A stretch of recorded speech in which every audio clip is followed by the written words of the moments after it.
ከግማሽ በላይ የሚሆኑን የአገሪቱን መደበኛ በጀት የሚያስተዳድር ሲሆን ከዘረፋ ሚኒስቴር ጋር በትብብር ይሠራል። ትልልቅ ድግሶችን በማዘጋጀት አገራችን በጭፈራና እልልታ የተሞላች ለማድረግ የሚንቀሳቀስ ሲሆን የቲሸርቶችንና ኮፍያዎችን እንዲሁም ተዛማጅ የድግስ ወጪዎችን በመሸፈን ለዘራፊዎች የገቢ ምንጭ አመቻቻል። ከረጂዎች የሚመጣውን እርዳታ ተከትሎ ስብሰባዎችን በማዘጋጀት ለተባባሪ አካላት አበልን ተደራሽ ያደርጋል። ሴቶችና ሕፃናት፣ ሠራተኛና ማኅበራዊ ሰብአዊ መብት ኮሚሽን፣ HIV ሴክሬታሪያት ወዘተ በዚህ ሚኒስቴር ውስጥ ተጠቃለው ስብሰባና ድግስ እንዲያፋፍሙ ይደረጋል። ከብሔር ብሔረሰቦች ቀን፣ ከባንዲራ ቀን፣ ከከተሞች ቀን፣ ከህወሓት ልደት፣ ከብአዴን ልደት ወዘተ ልምድ በመቅሰም ትልልቅ ድግሶችን የሚያከናውን ይሆናል። ይህንን ሚኒስቴር እንዲመሩ በእጩነት ይቀርቡልኝ ዘንድ አስተያየቴን የምሰጠው ለአቶ ደመቀ መኮንን ነው። አቶ ደመቀ መኮንን ለድግስ ካላቸው ቅርበትና በምክትል ጠቅላይ ሚኒስትር ለሆዳቸው ያላቸውን ታታሪነት የገለጹ ቁርጠኛ አመራር ሲሆኑ በንግግራቸው ውስጥ አንድም ፍሬ ሐሳብ ባለማስቀመጥ ስብሰባዎቻችን የታለመላቸውን ሰው የማሰልቸትና የማደንዘዝ ግብ እንዲመቱ ለማድረግ ሲታትሩ የኖሩ መሪ ናቸው። ለመንገድ ምርቃትም ይሁን ለተማሪ ምርቃት ንግግራቸው የማይለየው አቶ ደመቀ በንግግራቸው ውስጥ አስተሳስረን፣ አቀናጅተን ወዘተ የሚሉ ቃላት ብቻ እየቀያየሩ በመጠቀም የስብሰባዎቻችንን ግብ ለማሳካት የቻሉ ሰው ናቸው። በመሆኑም አቶ ደመቀ መኮንን የድግስና ስብሰባ ሚኒስትር ሆነው እንዲሾሙ አስተያየቴን አቀርባለሁ። አመሰግናለሁ። ይቅርታ አድርጉልኝ፣ ከአቅም በላይ ስለሆነ ብቻ ነው። ሌላ ነገር የለም። በስነ ስርዓት መወያየት አለባችሁ።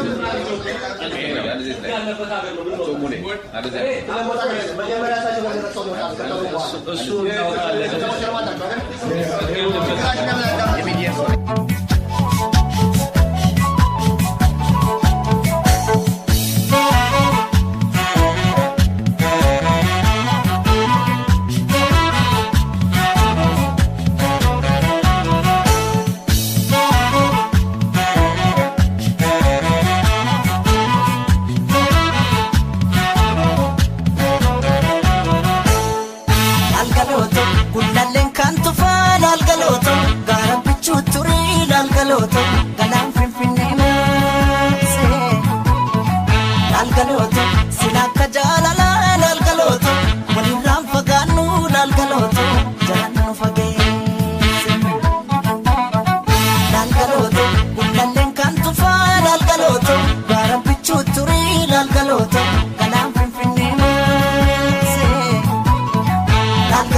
የሀበሻ ሬዲዮ የ24 ሰዓት ፕሮግራም ነው። ከፕሮግራማችን ጋር አብራችሁ ቆዩ።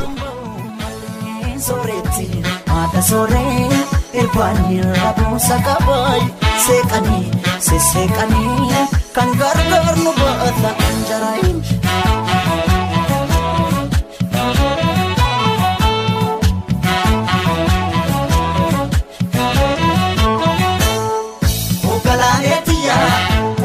bandida yadida harquta kisa ugalaleetiya urra baranda dabe murmate jalattanesa ugalaleetiya sulul taloni tiksu darabatti galchida ugalaleetiya yoman ufesiyakka ansirra fadon jiray malan jira malan jira yaga malan jira chachap se nanate jira anin jiru wadi anin jiru yaga anin jiru kote nanate kote nami chisani darbate yaga kote nami chisani darbate kafem bulu nami normal abdate yaga malan jira ስላዳመጣችሁን እናመሰግናለን። በቀጣይ ሳምንትም እንመጣለን። የምናነበው አሳጣን። ደህና ቆዩ።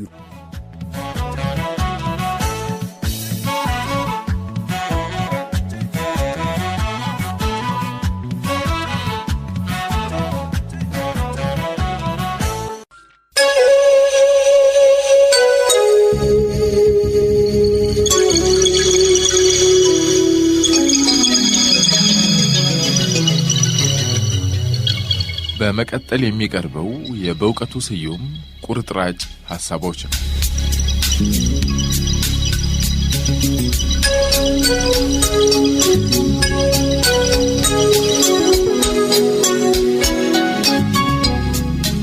አፄ ቴዎድሮስ እንደ ብዙዎቹ ገናና ነገሥታት እንደ ብዙዎቹም አምባገነን መሪዎች እንደ ትልቁ ፍሬደሪክ እንደ ኔሮ ከያኔ መሆን ምኞት ነበራቸው። ምኞት ብቻ ሳይሆን ከያኔ የሆኑበት ገጠመኝም ነበር። እንዲያውም አንዳንዴ የእሳቸውን ታሪክ ከጻፉት ባለቅኔዎችና ጸሐፊ ተውኔቶች በተሻለ ኪነትን የተገነዘቡ ይመስለኛል። ብዙዎቹ ጸሐፊ ተውኔቶች አይናቸውን የሚያሳርፉት ሴባስቶፖል ላይ ወይም ደግሞ ስለ ሀገራቸው ከነበራቸው ፍቅር ላይ ነው። እኚህ ላይ የተጠቀሱት የአፄ ቴዎድሮስ የአደባባይ ገጽታዎች ናቸው። ሕይወት ግን የአደባባይ ገጽታ ዘገባ ብቻ አይደለችም፣ የጓዳ ገጽታም አላት። የአደባባይ ገጽታዎችንና የጓዳ ገጽታዎችን በጥቅል ለመመልከት የቻለ ሰው ብቻ ከያኔ ነኝ ብሎ ራሱን ማጥናት ይችላል። ከዕለታት አንድ ቀን ከሚስታቸው ከተዋበች የሚወረወርባቸውን ስድብ እየተቀበሉ ቆመዋል። በጌታው መሰደብ ደሙ የፈላው ጋሻ ጃግሬያቸው ገብርዬ ተዋበችን ለመቅጣት ሰይፉን ሲያወጣ ቴዎድሮስ እንዲህ አሉት ይባላል። ተው ገብርዬ ተው፣ አንተ የምታውቀኝ የማዕረግ ልብስ የለብሼ ነው። ተዋቡ ግን እርቃኔን ታውቀኛለች። ከሴባስቶፖል በላይ የቴዎድሮስን ታላቅነት የሚያንጸባርቅ አባባል ነው። ሴባስቶፖልማ የተተኮሰ ጊዜ ከሽፏል። ይህ አባባል ግን ከተነገረ ጊዜ ጀምሮ ሕያውነቱን ጠብቆ ይቀጥላል።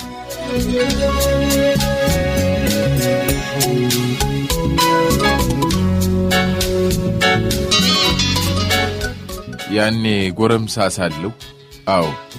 ጎረምሳ ሳለሁ ከጓደኞቼ ጋር በሽልማት የህንድ ፊልም እመለከታለሁ። እንደምታውቁት ህንድ ረጅም ፊልምና ረጅም ጢም ኤክስፖርት በማድረግ ተወዳዳሪ የላት። ካለመናችሁኝ በጎረቤት ዲቪዲም ቢሆን ዲስኮ ዳንሰርን ተመልከቱ። ያኔ ጎረምሳ ሳለን ወደ ፊልም ቤት እንገባና እምዬ ህንድ የተሰኘውን ፊልም እየተመለከትን በእንባ እንራጫለን። ያኔ የሶፍት ወረቀት የቅንጦት ዕቃ ስለነበር እንባችንን የምንጠርገው በጃኬት ኮሌታችን ነበር። ኧረ እንደውም እስከ ቅርብ ጊዜ ድረስ ረጅም ኮሌታ ሳይ አልቅስ ይለኝ ነበር። አሁን ግን ተለውጫለሁ። እምባዬን በፍሳሽ መኪና አስመጥጃለሁ። አገሮች ግን አልተለወጡም። ህንድ እንደ ጥንቱ ወደ የሚያባባ ፊልም ታዘጋጃለች። ይህንን የምታውቀው ቻይናን በበኩሏ ሶፍት ፔፐር አብዝታ ታመርታለች። በግሎባላይዜሽን ዘመን እምባ ከነዳጅ ዘይት ያልተናነሰ የሀብት ምንጭ ነው።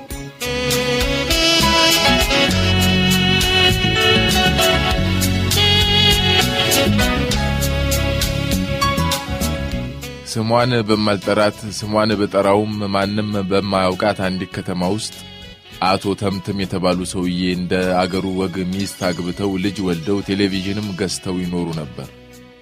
ከብዙ ዘመን በኋላ ሴት ልጃቸው ሮዛ ወደ አዲስ አበባ ተጉዛ ኢትዮጵያን አይዶል በተባለ ፕሮግራም ላይ ዘፈነች። የዘፈነችውም ዘፈን ዛሬ ከቀኑ 8 ሰዓት ጀምሮ በጉጉት ለሚጠብቀው የኢትዮጵያ ሕዝብ በቴሌቪዥን ይለቀቃል።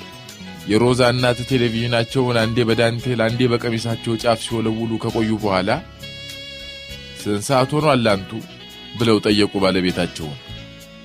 ባልየው የግድግዳ ሰዓት ሊሆን ግድግዳ የቀረውን የእጅ ሰዓታቸውን እንደምንም ወደ አይናቸው አንስተው 5:30 አሉ። አሁን ስንት ሰዓት ሆነ አሉ የሮዛ እናት አስከትለው። 5:30 አልኩሽ እኮ ሰዓቱ ችግር አለባት ልበል አሉ ወይዘሪቲቱ ትዕግስታቸው። አዎ ችግር አለባት፣ 1 ሰዓት ትቀድማለች። የሮዛ እናት ከቴሌቪዥኑ ፊት ለፊት በሚገኘው ባርጩሜ ላይ ቁጢጥ ብለው ጣራውንና ግድግዳውን በአይናቸው ማፈራረቅ ጀመሩ። ከጣሪያው በታች ከጭስና ከቃጫ የተገመደ ሲባጎ ተዘርግቷል። በሲባጎው ላይ ከበላይ ዘለቀና ከመድኃኔዓለም በፊት የተሰቀለ ቋንጣ ይታያል። እንዲሁም አቤል ለመስዋዕትነት ካቀረበው ጠቦት ቀጥሎ የታረደ በግ አጎዛ ግድግዳው ላይ ተለጥፏል። ለብዙ ዘመናት ያህል ከተማይቱ ምንም የሚደነቅ ነገር አልነበራትም። ከዕለታት አንድ ቀን ግን ከአዲስ አበባ ከተማ የተነሳ አውቶቡስ ቴሌቪዥን ይዞ ወደ ከተማይቱ መጣ። የከተማይቱ ሕዝብ በነቂስ መጥቶ ቴሌቪዥኑ አቶ ተምትም ቤት እስኪደርስ ድረስ እንደ ታቦት በግራና በቀኝ አጀበው።